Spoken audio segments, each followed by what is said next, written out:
سوال پروگرام میں خوش آمدید. ہم موجود ہیں اس وقت چلی پولیس کی زیر حراست پاکستانی نوجوان سیف الرحمان کے گھر میں بلکہ اس کے کمرے میں، اور بات کر رہے ہیں اس کے والد اور والدہ سے.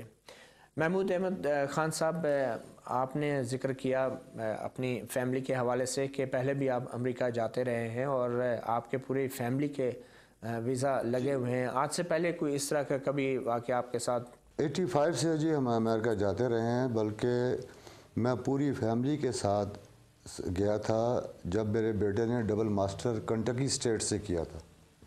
تو اس وقت میرے دونوں بیٹے، سیف نہیں تھا، سیف اس وقت لندن میں پڑھ رہا تھا اور میری بیٹی ساتھ تھی. اور سیف لندن میں کس سبجیکٹ میں پڑھ رہے تھے؟ یہی ٹورزم.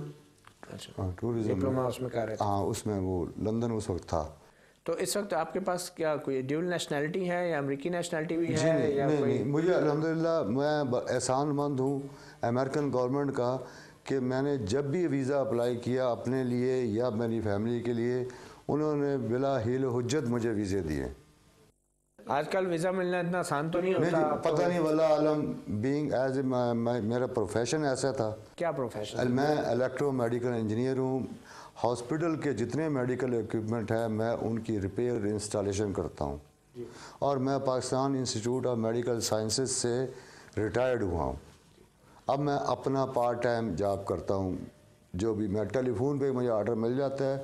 باہر بھی جاتا ہوں تو میں یہی کام کرتا ہوں، مشینیں ٹھیک کر کے پیسے کمانے، اور ساتھ ساتھ میں سیر بھی کر لیتا ہوں. اسی بیس پہ میں تقریباً 1985 سے کوئی 3-4 دفعہ امریکہ بما فیملی جا چکا.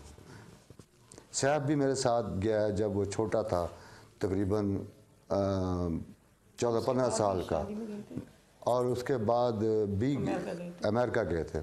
ہم لندن میں گئے تھے، میری وہاں سالی رہتی ہے، اس کے بیٹے کی شادی تھی تو اس وقت بھی سیف میرے ساتھ تھا. تو باقی بچے بھی سب کے ویزے لگے. میرا بڑا بیٹا ہے، اس نے ڈبل ماسٹر کیا تھا کنٹکی اسٹیٹ سے، تو اس کو پھر یہاں وہ کامسیٹ میں پڑھاتا رہا. پھر اس کے بعد شہید ذوالفقار علی بھٹو میں پڑھاتا رہا یونیورسٹی میں. پھر اب اسے اسکالرشپ دی ہے امریکہ نے. تو میں بڑا احسان مند ہوں، احسان فراموش نہیں ہوں کہ امریکہ اتنا اچھا ہے کہ وہ ہمیں اسکالرشپ دیتا ہے. سر یہ بتائیں، سیف الرحمان جو ہے جب وہ چلی گیا اور اس نے آپ سے ٹیلی فون پہ ذکر بھی کیا، جیسے کہ پہلے بات ہوئی تھی کہ کوئی تبلیغی جماعت آئی ہوئی ہے، تو کیا وہ اس کے تبلیغی جماعت کے ساتھ کیا دلچسپی تھی؟ وہ مجھے اس نے بڑے ہنس کے بتایا کہ ابو یہاں تبلیغی جماعت آتے ہیں، سارے بے وقوف ہوتے ہیں، ان کو نہ اسپینش آتی ہے نہ انگریزی آتی ہے، یہ ایسے سیر کرنے آتے ہیں. تو آتے ضرور ہیں یہاں پہ. ایک ہی مسجد ہے سینتیاگو میں، کبھی کبھی میں جاتا ہوں تو مجھے بڑی ہنسی آتی ہے کہ جی اللہ کے نام پہ نکلو نکلو، کہاں نکلو. اسے کسی کو کنونس کرنے کے لیے ان کو کوئی لینگویج نہیں آتی.